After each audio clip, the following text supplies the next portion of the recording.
walking on the bike path, you have to be really careful because of the bike. That's why I don't let them loose over here.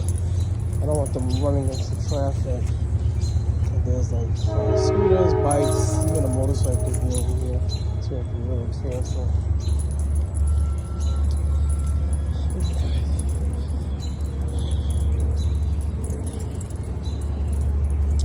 It's drizzling a little bit outside. It's not bad though.